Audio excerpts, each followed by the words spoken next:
Bonjour tout le monde, c'est Maud, on se retrouve pour une nouvelle vidéo, un nouveau point lecture. J'ai 6 livres à vous présenter. On commencera tout de suite avec Le tableau magique, Panique chez les dinos de Régis Delpech et Jeanne Frémont chez Scrinéo. On continuera ensuite avec Wicked Deep, La malédiction des Swan Sisters de Shea Hershaw paru chez Rajo. On enchaînera avec un thriller avec Le cercle de pierre de M.W. Craven. C'est une enquête de Washington Post et c'est paru chez l'Archipel. Nous parlerons ensuite de Hybride, le tome 1, La levée du voile de Gwendoline Vervel, paru chez Scrinéo. On enchaînera avec une romance avec Loin de tout de J.A. Redmersky, paru chez Milady. Et on terminera avec Le dernier lion d'Albâtre de Dana B. Chalice, paru chez Gulfstream Editor dans la collection Électrogène.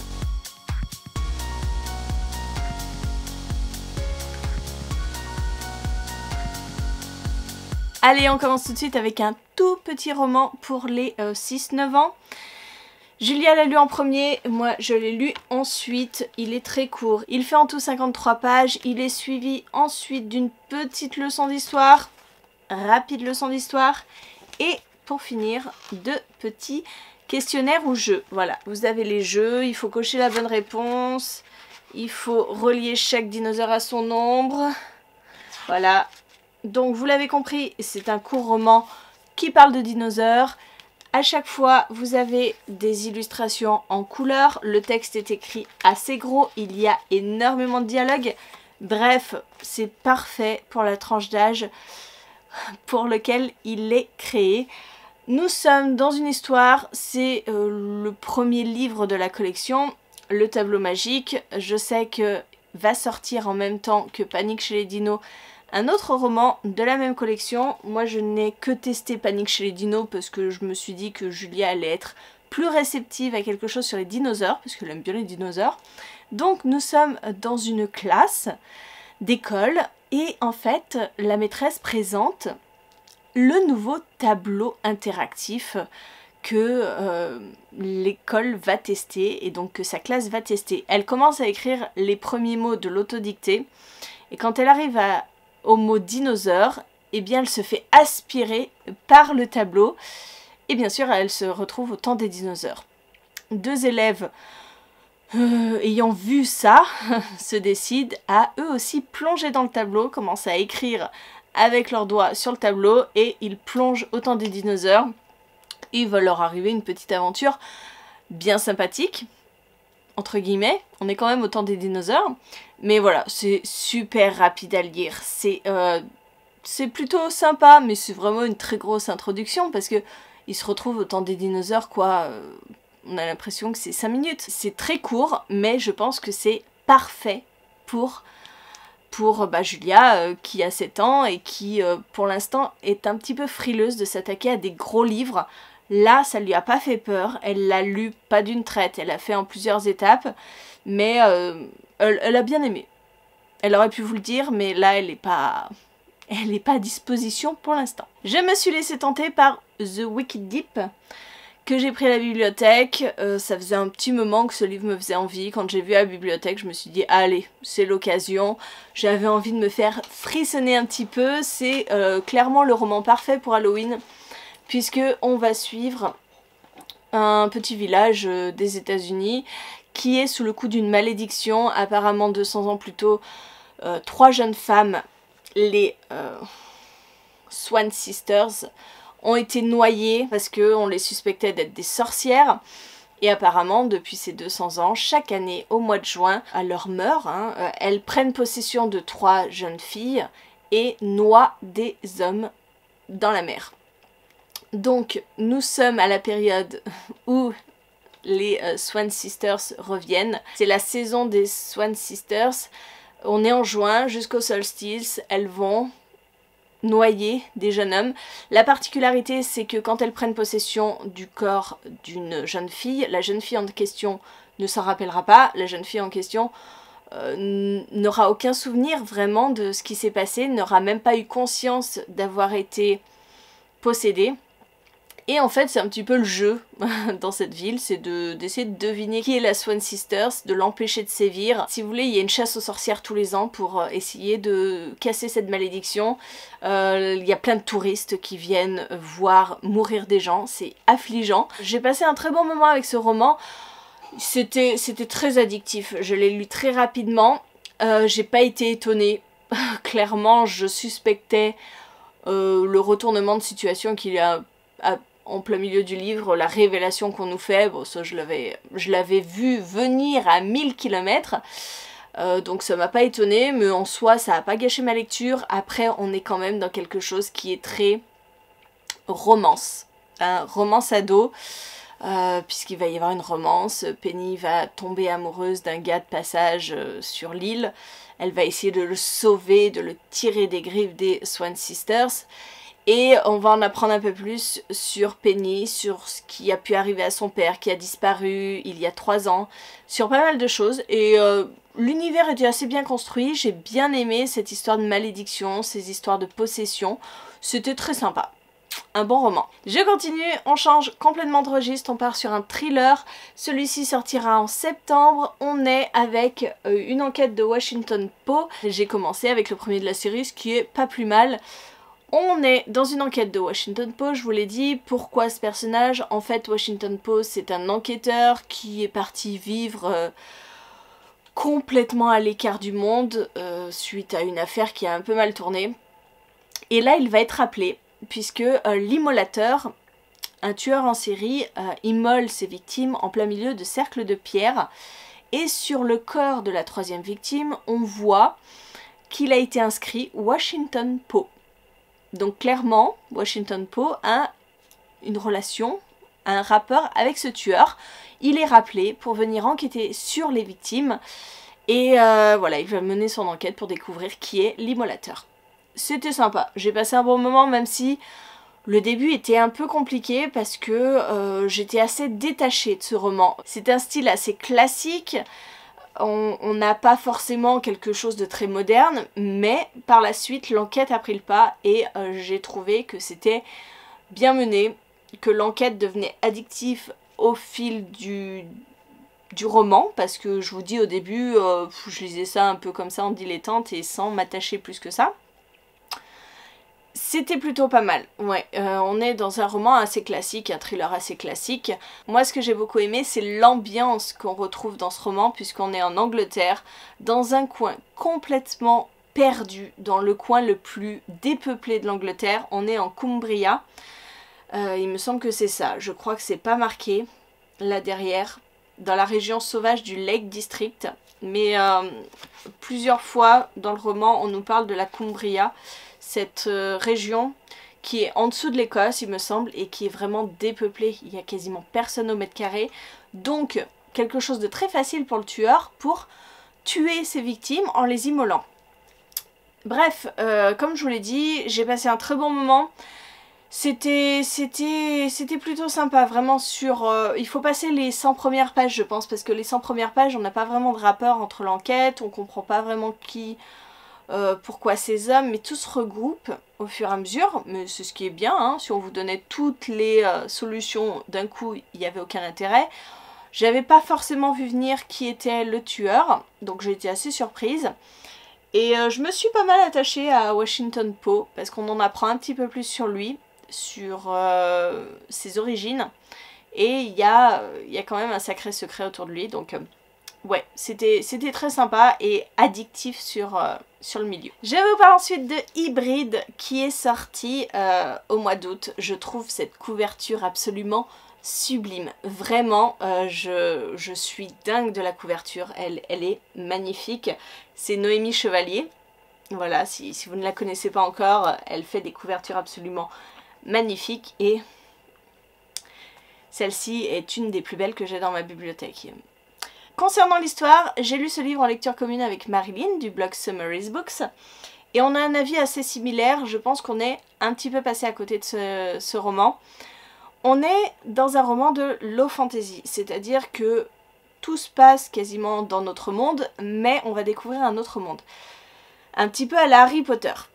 Je vous fais ce parallèle parce que à de nombreuses fois j'ai moi-même fait ce parallèle dans ce roman parce que je trouve qu'il y a pas mal de similitudes. On est avec Margot qui a été exilée de chez elle depuis 10 ans. Sa mère l'a envoyée en internat pendant 10 ans avec interdiction de revenir chez elle à la suite d'un incident qui s'est produit et dont sa tante a fait les frais puisque depuis 10 ans sa tante est dans le coma avec quasiment aucune chance qu'elle ne se réveille. Mais on ne sait pas trop, c'est assez flou, on ne sait pas trop ce qui s'est passé, quel est cet incident. Tout ce qu'on sait c'est que Margot est en exil et cet été-là, elle va avoir la surprise de voir son père débarquer avec son meilleur ami et la ramener chez elle. Alors l'accueil est assez froid puisque sa mère, comme elle la prénomme, c'est le dragon. Donc vous voyez un dragon en face de vous. C'est à peu près ça. Elle est très froide, elle est très détachée, elle ne veut quasiment pas parler à sa fille. On se demande pourquoi elle l'a ramenée. Mais Margot va découvrir que cette année-là, pour l'année de ses 16 ans, elle va découvrir un nouveau monde. Elle va apprendre qu'elle est une elfide et que donc elle est l'héritière des elfes et des druides. Et elle va commencer sa formation. Pourquoi je vous ai dit qu'il y avait de grandes similitudes avec Harry Potter ou avec d'autres livres de fantasy, de low fantasy comme Ewilan. On a parlé aussi des ailes d'émeraude. On a fait quand même pas mal de similitudes avec ces romans. On est dans quelque chose d'assez classique. On est dans un roman, si vous êtes habitué à lire de la fantasy, un roman assez classique qui reprend les mêmes trames que ce genre-là. J'ai pas été étonnée, j'ai pas été surprise. Limite, à certains moments, je m'ennuyais parce qu'on ne progressait pas dans l'intrigue et on partait sur des choses qui ne m'intéressaient pas, clairement. J'ai fait de nombreux parallèles avec Harry Potter. On est avec une jeune fille qui n'a pas été intronisée dans ce nouveau monde, qui n'en connaît même pas les mystères, qui ne comprend pas, qui n'a jamais mis les pieds là-dedans, et elle va se retrouver à cet endroit-là, dans ce nouveau monde, à devoir étudier, à devoir apprendre, en ayant quelque chose de moins que les autres, puisqu'elle ne connaît pas tout ça, alors qu'elle fait partie d'une famille très influente dans ce monde-là. On a cette mère qui est très froide, détachée, qui voudrait que sa fille ne fasse pas partie de ce monde, qui est presque jalouse, dans un sens, de sa sœur qui faisait partie de ce monde et qui, elle, ne peut pas parce qu'elle est sans pouvoir. Je sais pas si vous aussi ça fait écho dans votre tête. On est avec un gros méchant qui s'est rebellé et qui a voulu prendre possession du monde des elfides. Bref, je pense que si vous débutez en fantasy, vous n'aurez aucun mal à vous laisser prendre au jeu. Peut-être trouverez-vous ce livre plutôt agréable à lire, avec plein de rebondissements, une découverte d'un univers fou. Mais quand on est vétéran, on va dire, non mais quand on a l'habitude de la fantasy finalement, et ben c'est pas si innovant et en fait c'est pas original. Bref, j'ai quand même trouvé que le dernier quart du livre était beaucoup plus haletant, avec plus de révélations. Il y a certaines choses que je n'avais pas vu venir, donc finalement on a réussi à me surprendre. Mais je ne sais pas si je continuerai, c'est une trilogie, malgré la beauté de cette couverture, pour moi c'était trop classique. On continue avec une romance, ça faisait une éternité que je n'avais pas lu de romance, je crois que la dernière c'était le Colleen Hoover. Ce livre aussi traînait dans ma palle depuis très très longtemps, et mon dieu que le début a été compliqué. Ça a été compliqué parce que je me suis retrouvée, oh là là, avec les clichés de la romance de base, avec une héroïne très gentille, très sage on va dire, qui a eu un drame dans sa vie, elle a perdu l'amour de sa vie. Et on avait sa meilleure amie, complètement nymphomane, qui ne parlait que de cul. J'ai commencé ce roman, j'ai fait oh là là là là, mais qu'est-ce que c'est que ça, ça y est. Pourquoi toujours gâcher le truc avec une meilleure amie qui est complètement obsédée sexuelle? Heureusement, notre héroïne, qui s'appelle Camryn, s'en éloigne, elle décide de tout quitter, elle va prendre un bus pour pour une destination un petit peu inconnue, pris au pif. Et dans le bus, elle va rencontrer un garçon qui s'appelle Andrew. Andrew, lui, part au chevet de son père qui est gravement malade. Il sait que ça va être une des dernières fois qu'il le voit. Il a un rapport un peu particulier avec son père. Et voilà, tous deux vont faire le chemin ensemble. Ils vont apprendre à se connaître. Et puis, bien sûr, il va y avoir une histoire d'amour qui va se nouer entre eux. Et bon, sans être palpitant, sans être exceptionnel, j'ai finalement fini ce roman. Et c'était plutôt pas mal. C'était plutôt pas mal, même si j'ai retrouvé encore des similitudes, par exemple avec Instructions for Dancing, pour la fin. Voilà, si vous avez lu Instructions for Dancing, vous voyez vers où on tend pour ce roman-là. Je suis désolée, je vous ai spoilé si vous avez lu ce livre, mais c'est pas tout à fait pareil, hein, je vous rassure, c'est pas tout à fait pareil, mais j'ai retrouvé un petit peu cette trame-là. On est dans un roman young adulte de la New Romance, il me semble, donc avec des scènes de sexe. Je ne comprends toujours pas en quoi, pour s'épanouir dans sa vie sexuelle, il faut dire des gros mots et des choses salaces à son partenaire, mais apparemment c'est le passage obligé. Donc ces scènes-là m'ont complètement gonflé, je dois bien vous avouer. Je dois être trop fleur bleue pour ce genre de roman. Donc bon, c'était pas exceptionnel, ça a fait le job parce que c'est léger et puis c'est pas prise de tête, mais bon, je suis pas sûre de lire la suite près de toi, je crois que c'est ça. Parce que on va continuer à suivre les personnages, ouais, ça peut être sympa de les voir se développer, mais je suis pas plus attachée à eux que ça pour vouloir les suivre dans la suite. On passe au gros roman de fantasy avec Le Dernier Lion d'Albâtre qui sort le 1er septembre, et mon dieu, cette sortie doit être attendue parce que ce livre était vraiment une très bonne découverte. Par contre, j'ai dû me faire un post-it avec les personnages parce que ils sont très nombreux. Après, si vous voulez pas vous embêter avec un post-it, vous avez à la fin de ce roman un glossaire avec tous les noms, puisque c'est une mythologie quand même assez particulière. Donc on est avec des noms, Afghan, Albâtre, Anubis, oui parce qu'on est quand même dans une mythologie un peu égyptienne. Donc voilà, vous avez à la fin tous les personnages que vous retrouvez. Ils sont nombreux, d'où la nécessité de me faire mon petit post-it. Dans ce roman, comment vous dire, on suit pas mal de monde avec des chapitres alternés. On va commencer par Ashtiri. Ashtiri qui est une ado qui est devenue une voleuse. C'est une ancienne esclave de 17 ans qui a eu sa liberté et qui vole. Et elle va se faire alpaguer, on va dire. Elle va se faire alpaguer par le fils du roi pour aller trouver le dernier lion d'Albâtre. Pourquoi on fait appel à elle? Parce qu'elle a l'habitude du désert, alors que ceux de Tiniri n'y connaissent rien, et pour survivre dans le désert, il leur faut un enfant du pays. Donc il demande à Ashtiri de les aider à retrouver le dernier lion d'Albâtre, qui est leur dernier espoir, leur dernière chance de survivre face à l'arrivée d'une armée surpuissante faite de monstres et d'horreurs qui va décimer tout leur peuple. Je ne vous parle que d'Ashtiri, mais vous l'avez compris, il y a pas mal d'autres personnages en annexe qu'on va suivre. On va suivre la sœur et la meilleure amie d'Ashtiri qui sont des esclaves et qui vont, par un concours de circonstances, grâce à Ashtiri, pouvoir gagner leur liberté. Si Ashtiri trouve le dernier lion d'Albâtre, elle a négocié leur liberté.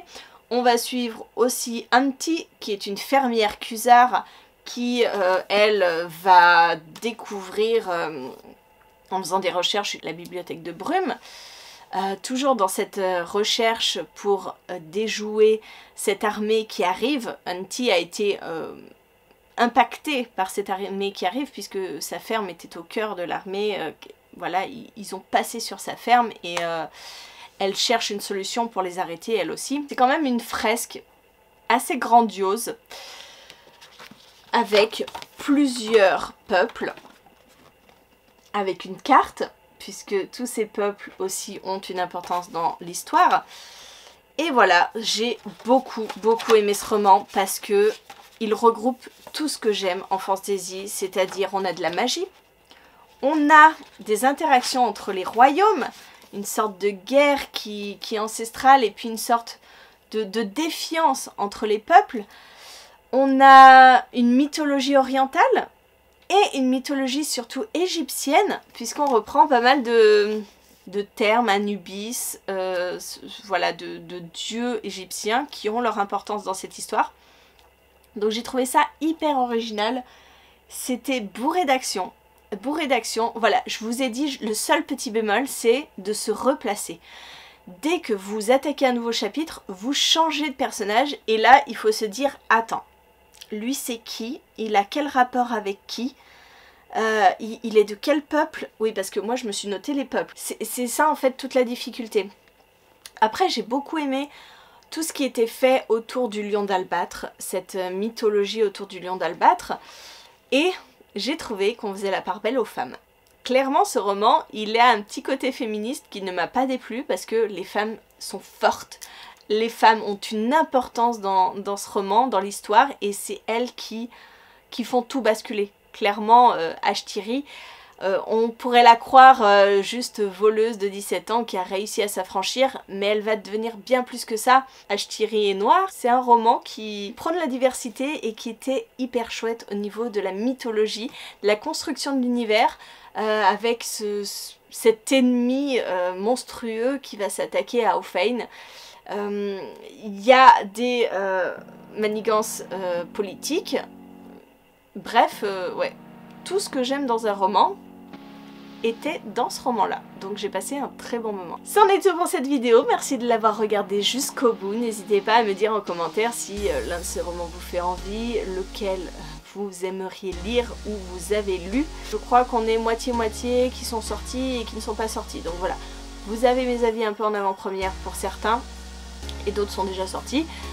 Donc n'hésitez pas à me dire tout ça en commentaire et moi je vous fais des gros bisous, je vous souhaite une très bonne journée, de très bonnes lectures et je vous dis à très bientôt pour une nouvelle vidéo.